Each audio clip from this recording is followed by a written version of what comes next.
안녕하세요. 여러분들의 건강하고 행복한 삶을 응원하는 건강 스토리텔러 정아입니다. 얼마 전에 침묵의 봄이라는 책을 우연히 접했는데요. 이 발간된 지는 꽤 오래됐지만 그 내용이 참 충격적이고 또 많은 생각을 주게 된 것 같습니다. 여러분들은 봄 하면 어떤 단어들 떠오르시나요? 진달래 혹은 개나리? 미국에서는요, 울새들의 울음소리가 봄이 오는 신호라고 합니다. 그런데 어느 순간부터 새의 예쁜 소리가 사라지기 시작하는데요. 그래서 책의 제목이 바로 침묵의 봄입니다. 왜 새들이 울지 않게 된 것일까요? 미국 전역에서는 새를 포함한 동물들이 원인 모를 죽음을 당하게 되는데요. 죽은 동물들의 배를 열어보니까 사람들이 사용하는 이 플라스틱 쓰레기가 가득했다고 합니다. 인간들의 무분별한 환경 파괴가 함께 살아가는 동물들을 죽음에 이르게 한 건데요. 혹시 작년쯤에 바닷거북이의 이 콧구멍에 꽂힌 빨대 기억하시나요? 이 사건 이후로 우리는 스타벅스에서 플라스틱 빨대를 볼 수가 없죠. 환경 오염의 주범, 바로 사람입니다. 하지만 그에 대한 대가를 혹독히 치르는 듯이 우리 생활 속 여러 환경 오염 물질들은 이제 인간을 위협하기도 한다는 건데요. 그래서 오늘은 환경 호르몬이 우리 주변에 얼마나 많이 존재하고 어떤 위협을 가하는지에 대한 이야기를 해볼까 합니다. 얼마 전에 집에서 뉴스를 보다가 무서운 내용을 보게 되었습니다. 중국산 장난감에서 기준치의 120배가 넘는 환경 호르몬이 검출되었다는 소식이었는데요. 환경 호르몬이라는 단어는 TV에도 자주 나와서 사실 익숙한 단어인데 정확히 환경 호르몬이라는 게 어떤 걸까요? 왜 호르몬이라는 단어가 붙는 걸까요?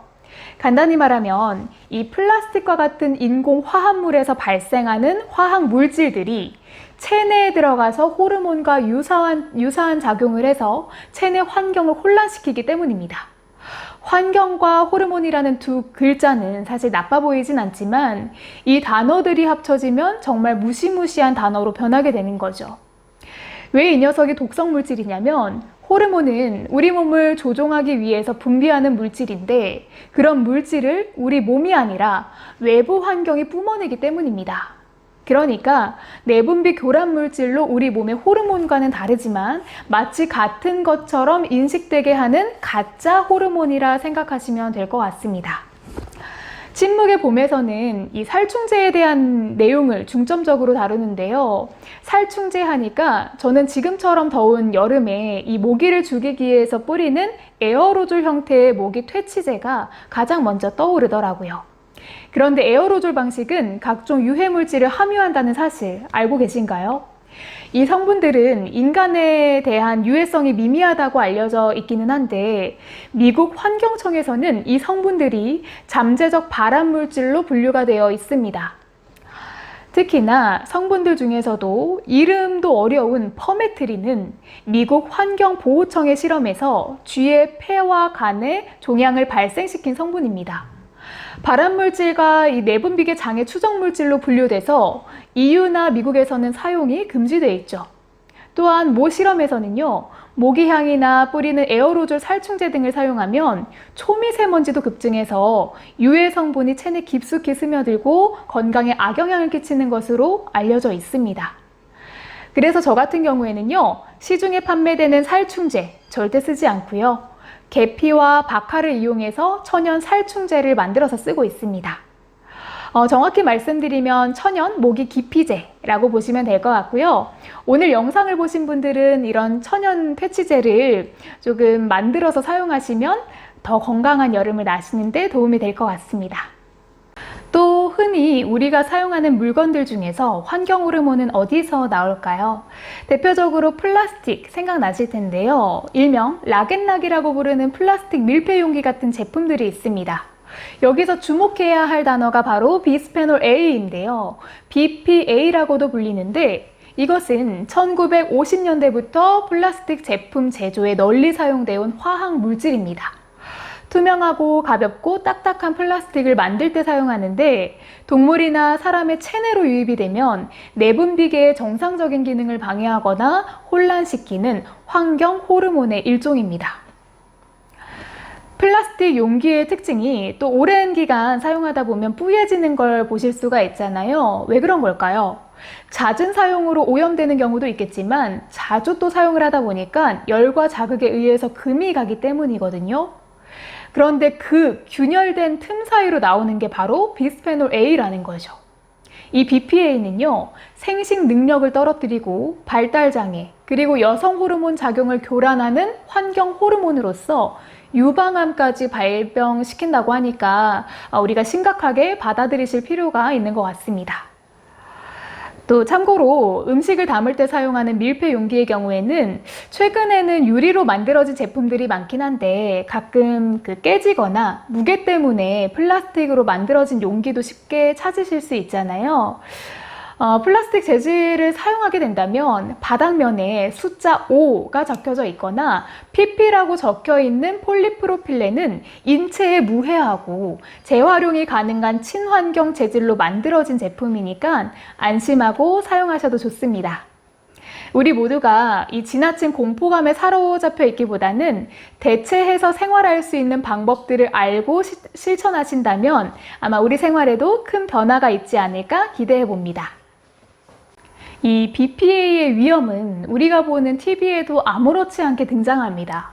가끔 맛집 프로그램 보면요, 플라스틱 바가지를 펄펄 끓는 물에 넣는 걸 보기도 하고, 또 양파물을 국물에 우린다고 플라스틱으로 된 양파망을 그대로 넣고 삶는 경우도 아마 보신 적 있으실 거예요. 특히 요즘에는 또 코로나19 때문에 캠핑족이 많이 늘었잖아요. 최근 TV를 통해 한 장면을 보고 저도 충격을 받았는데 이 캔에다가 닭을 올려서 뜨거운 물로 가열을 해서 닭 요리를 만들더라고요. 캔 통조림 소재 자체는 스틸이지만 그 안에 코팅된 에폭시 소재가 바로 환경 호르몬입니다. 결국 환경 호르몬을 듬뿍 먹은 것과 다름이 없었겠죠. 생활 속에 이 위협이 되는 요소들을 인지를 하시고 하나씩 바꿔나가 보시는 게 어떨까요? 자, 계속해서 환경 호르몬은 또 어디에서 나올까요? 자, 오늘의 주제이기도 하죠. 바로 흔히 우리가 손쉽게 만지는 마트 영수증입니다. 이 또한 BPA가 들어가 있다는 것 아셨나요?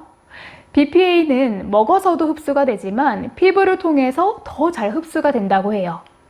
사람들이 이에 대한 문제를 인식하고 난 후로는 BPA가 들어가 있지 않은 BPA 프리 영수증을 찾게 되고 이를 실천하는 곳은 매출이 점점 늘어나기도 했습니다. 결국 사람들의 무지와 무관심 속에서 우리는 알게 모르게 스스로를 병들게 하고 있었다는 거죠. 앞으로는 똑똑하게 알아가려는 노력이 필요한 것 같습니다. 우리가 문제를 인식하고 제기해야 시장도 바뀌더라고요. 침묵의 봄에서도 이렇게 이야기를 합니다. 우리는 수많은 사람에게 이 독성 물질을 다루도록 허락했다. 그들에게 어떤 동의를 구하거나 안전한 사용을 위해 필요한 지식을 알려주지 않은 채 말이다. 참아야 하는 것이 우리의 의무라면 알아야 하는 것은 우리의 권리다. 자, 이제 우리는 알 필요가 있습니다. 지금 나의 건강에도 지대하게 영향을 미치지만 바로 우리의 다음 세대를 이을 아이들에게도 치명적이기 때문인데요. 앞서 소개해드린 아이들 장난감에서 환경 호르몬이 나온다는 사실을 알게 되신다면 앞으로 아이들에게 아무 제품이나 사줄 수 있을까요? 이 플라스틱 장난감에 있는 환경 호르몬인 프탈레이트는 입으로 흡입하거나 피부에 닿는 것만으로도 아토피를 유발하거나 신장과 생식기관에 장애를 일으킬 수 있는 내분비계 교란 물질입니다. 또한 이 면역력이 확실하게 잡히지 않은 아이들이 이런 것들에 노출이 되면 어떤 결과를 초래할지 생각만 해도 짐작이 가능합니다.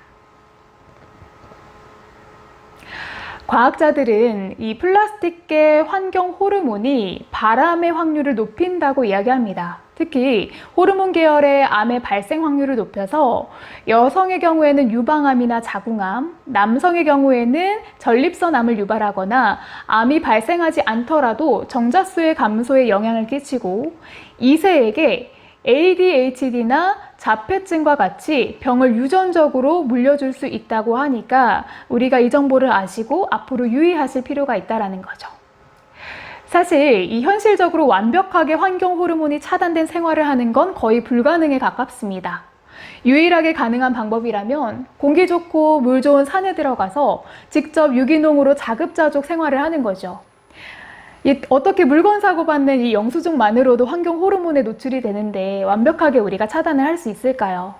그래서 제가 말씀드리고 싶은 부분은 환경 호르몬을 차단하기 위해서 너무 지나친 공포감을 가지고 조심스러워하기보단 우리가 지금부터라도 생활 속에서 바꿀 수 있는 부분들을 바꾸고 실천하는 것이 가장 중요하다라는 거죠. 또한 이 캐나다는 2021년부터 일회용 플라스틱을 금지하고 있다고 하는데요. 정부의 규제와 사회적 합의가 중요한 요소로 작용되는 것도 맞는 것 같습니다.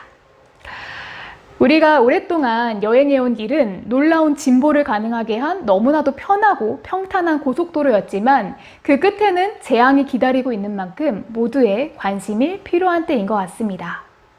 그럼 당장 우리 스스로가 실천할 수 있는 부분은 무엇일까요?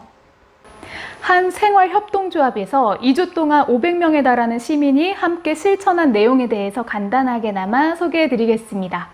체내 환경 호르몬을 2주간 실천한 결과는 환경성 페놀류는 20%에서 64%, 프탈레이트류는 10%에서 26%가량 감소를 시키는데 성공했다고 합니다. 그 방법으로는요.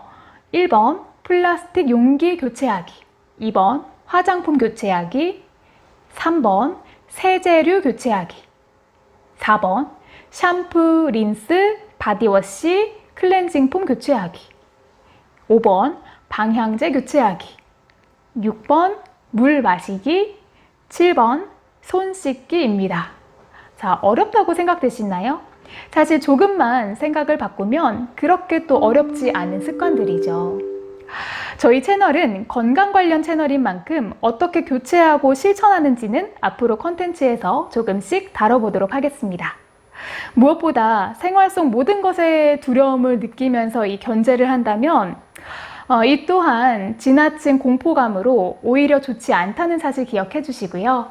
하나씩 배워나가면서 내 생활에 하나씩 적용을 해보면 이 또한 의미 있고 즐겁고 안심이 되더라고요. 우리 모두 행복하고 건강한 삶을 위해서 저와 함께 노력해 보시는 건 어떨까요? 환경 호르몬의 위험성은 여기까지 마무리하고 다음은 더 유익한 내용으로 찾아뵙도록 하겠습니다. 시청해 주셔서 감사합니다.